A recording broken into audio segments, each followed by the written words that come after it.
Welcome back to My Hot Kitchen. I'm Wendy, and I'm here to show you how to turn up the heat in your kitchen with this awesome romantic dinner for two. On tonight's menu, we're going to have beef crowns in Royale sauce, a little mashed turnip to go with it, something I like to call triangle tapenades, and on the side, a little quick pickled vegetable to bring it all together. So let's get started on the beef crowns in Royale sauce first. I'm going to be using a Dutch oven tonight. Of course, you can use a big saucepan or a big stock pot or whatever you have on hand. I happen to really like the flavor of the Dutch oven. That's what I recommend. I'm going to start by searing off these mushrooms. I've cut them in half. I'm going to put them in the Dutch oven, placing them with the cut side down, giving them a little space. And I've got my Dutch oven preheated to a nice medium to medium-high temperature. Now, I have quite a few mushrooms here, using about 12, so I'm going to have to work them in batches. I'm going to add in a little olive oil, nice little happy sizzle there. Looks like I have room for maybe one more. Give them a nice little swirl. And let those sear for about 5 to 8 minutes.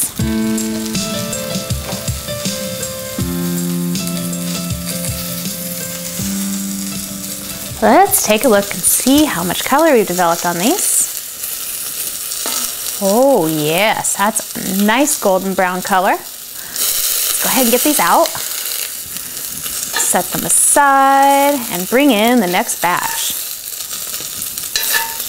They smell so nice when they're seared all golden brown like that. Oh, such an essential element to the flavor of this. Bring in the next round. Come on now, lay down.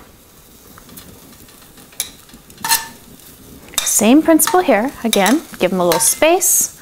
Lay them face down in the oil. Give them contact with the pan. Ooh. Hey you, turn over. There's already quite a bit of oil in here, so I'm not going to add any more, because this beef crowns and Royale sauce is rich enough as it is. Let's give them a little swirl here to make sure they have contact with what oil is left. And we'll give those another 5 to 8 minutes.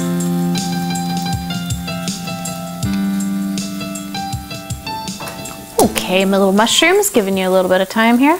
Ah, and you developed a nice color, even without extra oil being added. Now, I'm definitely not afraid of a little extra fat in my food, but there's no reason to go overboard. So if we don't have to add it, let's not. Now, let's introduce the aromatics. I have 1 carrot, about 1/4 to 1/8 of a red onion, about 1 small pepper's worth of red and yellow bell peppers, and a couple cloves of delicious garlic. This guy's a little swirl around in here. So the key to the flavor of the beef crowns and Royale sauce is developing layers of flavor. So we brown the mushrooms. We're going to allow these aromatic vegetables to brown just a little bit too. And it's all going to work together to enhance the rich, beefy flavor of the whole thing. Give those about 5 to 8 minutes.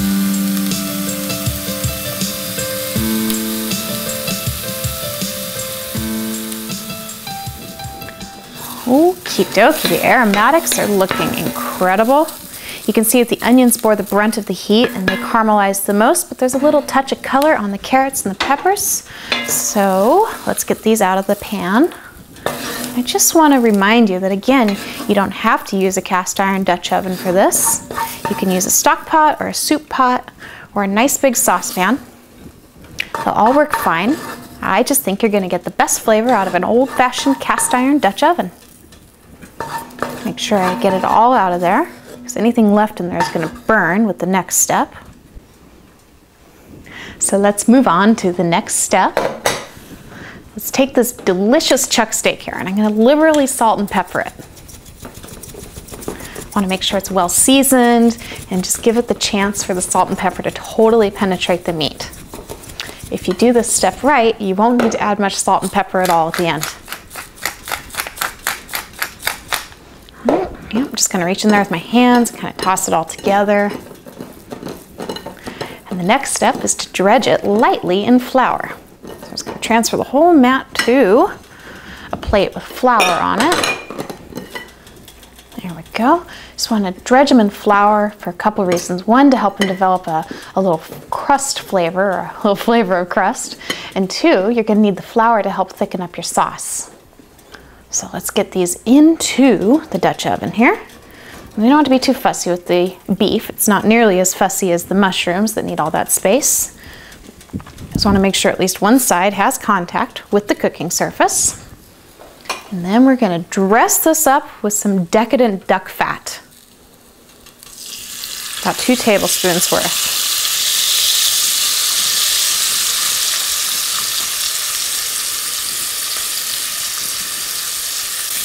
Now, if you've been following Hot Kitchen for a while, you might remember back to episode 55 where I cooked a duck and I talked about saving that duck fat. That is actually the duck fat that I saved from there, and I've kept it fresh by keeping it in the freezer. Now, I just want to point out that you can also use bacon fat or schmaltz or butter or olive oil for this, but if you have a little duck fat laying around, this is the time to use it.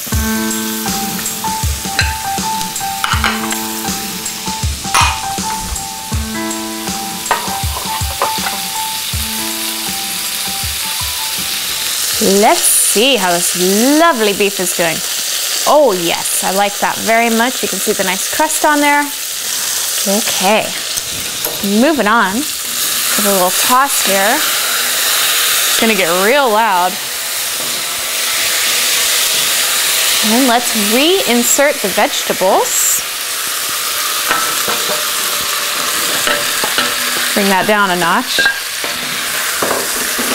Vegetables, of course, have had a chance to cool, so they're going to cool down your pot just a touch.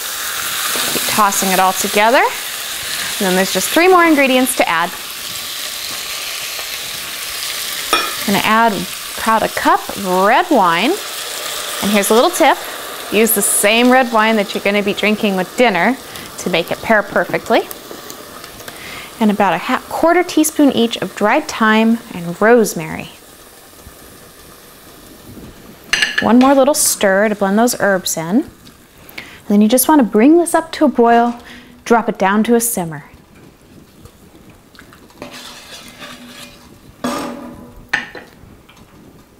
So now while that comes up to a boil, I'm just going to come over here and work on my turnip. Yes, we're going to mash a turnip to go along with this. You're going to love how the flavor complements the stew. So I've peeled it, I've sliced it into chunks, nothing's bigger than 1 inch wide. I'm just going to put it in a nice little steaming basket. I'm going to hit it with a little dash of regular distilled vinegar. That's going to both enhance the flavor and help to keep the color nice and bright and white. I'm going to sprinkle it generously with a nice amount of salt. It's also going to help to break down the fibers and just make sure that the flavor is fully enhanced. And we're just going to steam it for about 45 minutes or until it's totally fork tender. And then you can hear that the beef crowns and Royale sauce has come up to a vigorous boil, so I'm just going to go ahead and put the lid on it. And then I'm actually going to put it in the oven.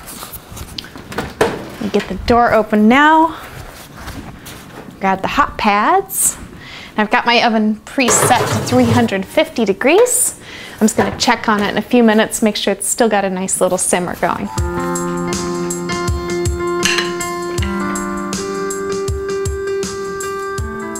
So let's get started on the next little part of this little cooking adventure.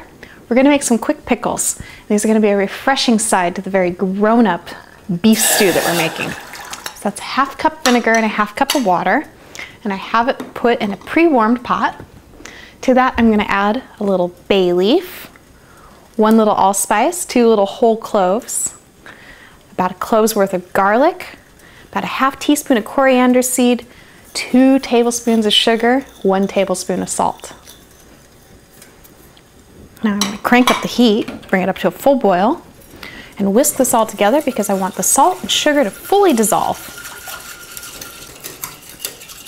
And this is just the simplest of brines, a 1-to-1 proportion of vinegar and water and a few spices to round it all out. There we go. And then let's add the vegetables in. I have 1 small zucchini. I have a very small apple. few onion rings, some carrots and green beans.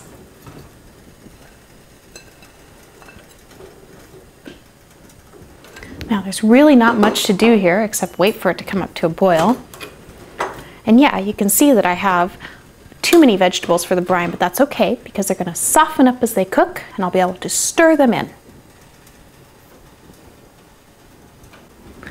So while I'm waiting for the pickles to get their pickle on, let's check in on the beef crowns in Royale sauce and make sure that it's still simmering. Oh yes, that's very nice. Quick little stir here. Make sure all that good stuff's up off the bottom. Put the lid back on. Let it keep doing its thing.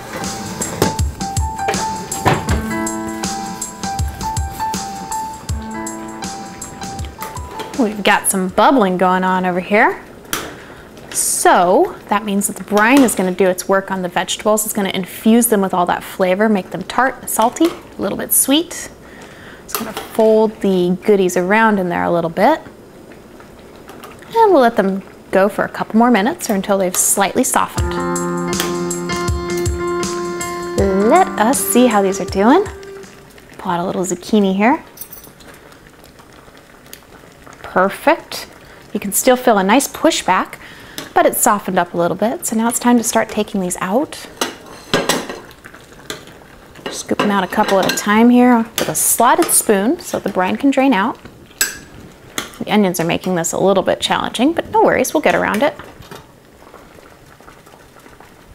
Take the clove and the allspice out of there. You want to allow these to cool and drain before you serve them alongside the dinner course. Just a nice little bright accompaniment. You're going to really like the way it plays off of the beef stew. Letting those onions sit down in there. They kind of sat on top, so we're going to go ahead and just give them a couple minutes here.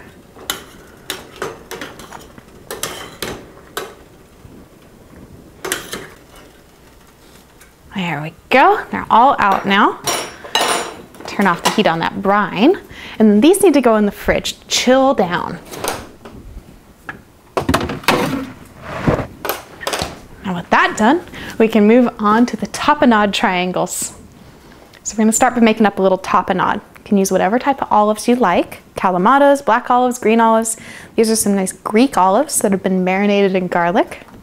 You're going to need about 4 halves or so of sun-dried tomatoes and an extra clove of garlic. And then you just want to go to work chopping this stuff down. Work it into a fine little meal.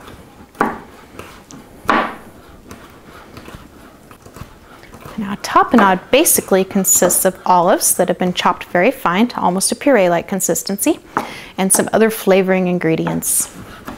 I always like a nice amount of garlic in my tapenade.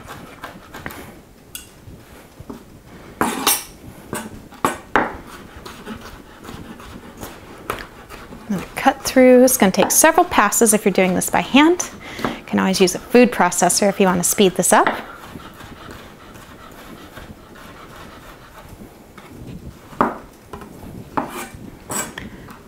So if you like Hot Kitchen and you like how I teach you how to cook, you should buy my cookbook. It's called Date Night at Home, Cooking for Two. And it features over 80 recipes that have all been tested and created by myself. You can find links to it on our website at hotkitchenonline.com, and it's only $7.99.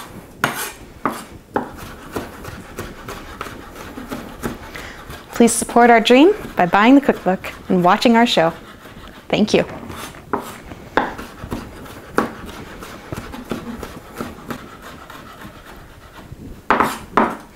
The cookbook is an ebook and it's available in 2 formats. One for your computer and one for your Kindle.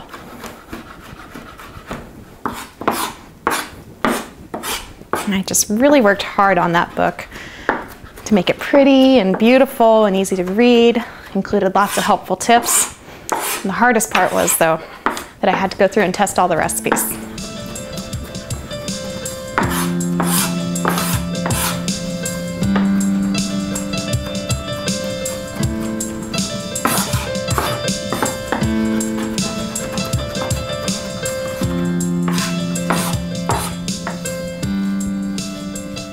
Let's give it a little smash here and bring it to its final state.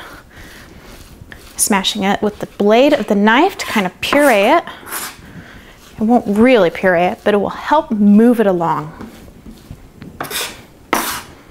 I think I am satisfied with that right there. It's a little bit coarse, nice and chunky, extra delicious. Let's get it in a little bowl here, set it off to the side. Get this cleaned up because the next thing I need to do is roll out some puff pastry. Quick little rinse off there. So I'm going to start by sprinkling the counter very lightly with flour. Just a little touch. Most puff pastry doesn't need a lot of flour. Now I did make my own puff pastry, and if you check my blog at hotkitchenonline.com, you can see how I did it. Homemade puff pastry is infinitely superior to anything you can buy pre-made from the grocery store. It is a little bit of effort, but well worth it. So there it is. Give it a light little dusting of flour on both sides. And of course, you can buy puff pastry in the freezer section of just about any grocery store. It's a little sticky. Now let's just stretch it out and even it out a little bit with the rolling pin. Nice gentle strokes. Square it up. There we go. I think that'll do.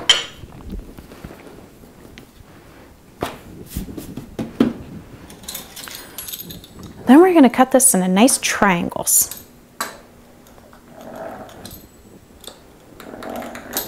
Now I'm using a ravioli cutter because I like the pretty edge that it puts on these things.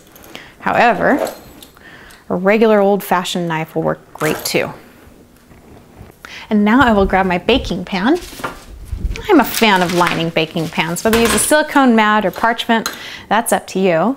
They both work great, but they save you all that extra work of scrubbing your pan, and they keep your stuff from sticking. And who doesn't love that? So take your little triangles and lay them out on the baking pan. Give them a little space because they are going to puff up a bit. That's why it's called puff pastry. Need to make just a little more room on here. There we go. That'll do nicely. Get them all arranged so that they're not touching. Then bring in the tapenade, put it in the middle. Build a nice little mountain of goodness in there. And I love how savory these are. We'll go back and clean that one up in a second. Split it evenly between all of your little triangles.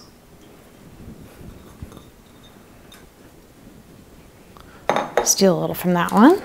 Finish off this one.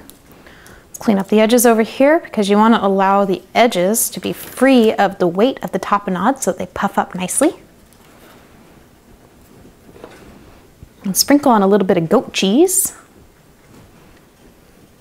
Any sort of pungent fresh cheese would do nicely. Feta cheese is good. Cotija cheese, a nice choice as well.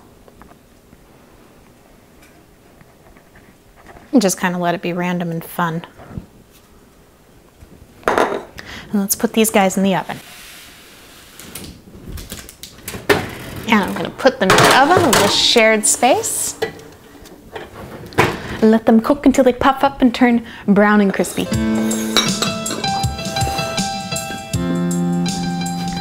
Let's see how the turnips are doing.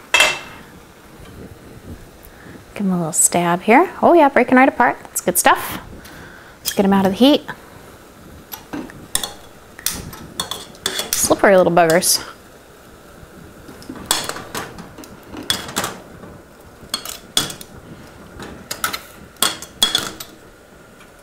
Oh, come on now. There we go. Then I'm going to go ahead and empty out this pan.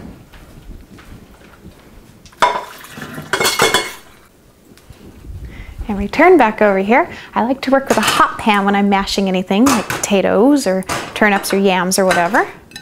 Put those back in and start working them with the masher. Now the main reason I like to work with a hot pan for this is because it helps to continue to cook out whatever liquids are left in there from the steaming or boiling or whatnot. Results in a stiffer, more luxurious, mashed goodness when it's all done. Got a nice little mash going on here. So let's add in a tablespoon of butter. It's gonna kind of smooth it all out, bring it together. And some spices. About a 1/4 teaspoon each of salt, white pepper, and a little kiss of allspice. Black pepper works fine too, but I favor white pepper in white mashed goods like potatoes or turnips. Just has a more delicate yet subtly intense flavor than black pepper. Keep on mashing. You can also use a food mill for this. I don't recommend using a food processor or blender, as that can turn this all watery.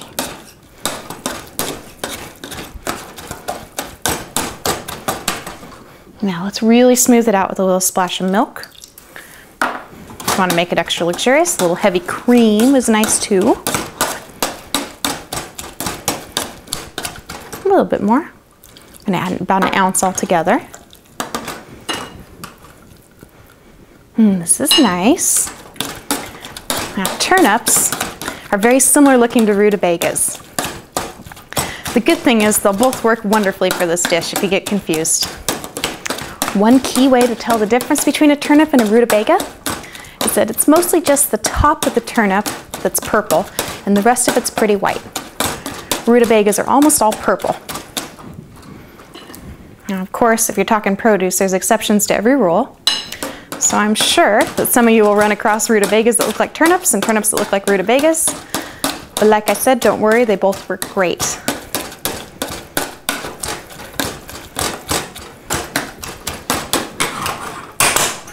Give that a little tap off there, and those are done. Let's go check on the beef stew. I need a little hot pad here. Ooh, that smells nice. Nice little bubble going on there. Let's check the tenderness of the meat. Use a fork again. Oh yeah. Just pulls right apart. That's perfect.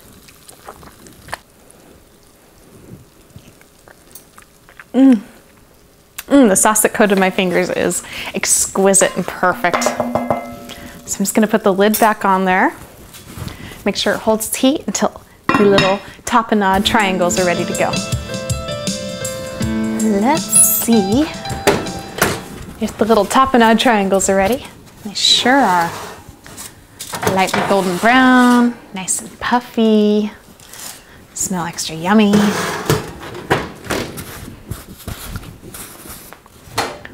Well, let's get to work plating. We're going to start by building a small little mountain of turnips pretty much in the middle of the plate. Use a spatula and kind of flatten it out a little bit, kind of like the slope of a hill.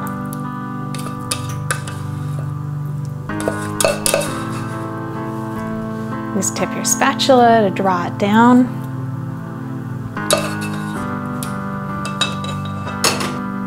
And then the stew.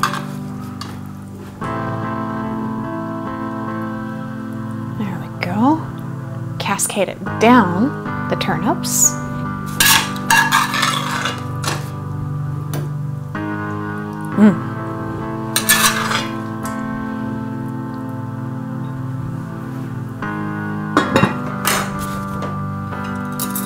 Bring in the bright and colorful pickles.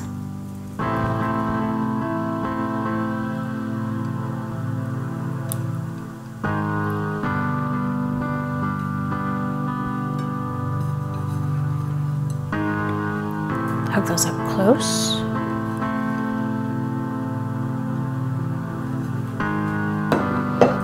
And then frame it in with some tapenade triangles.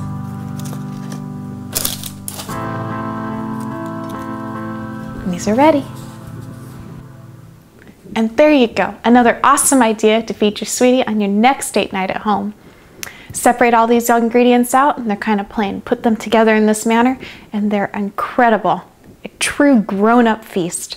Now pair this with a nice grown-up wine. Think an aged Cabernet Sauvignon, a Zinfandel, or a Merlot. And call in your sweetie. It's dinner time. Honey!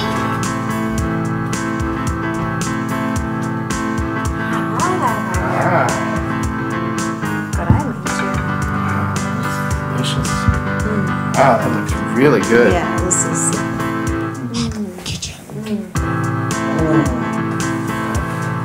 suitable for a date night with my honey. Love date night at home. Me too.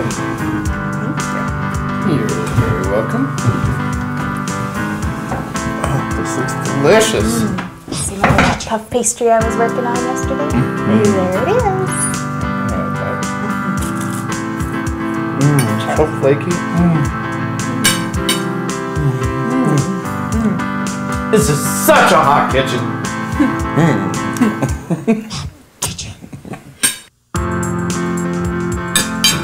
So thanks for joining me in my hot kitchen tonight. Have fun turning up the heat in your kitchen, and I'll see you next week. Night-night.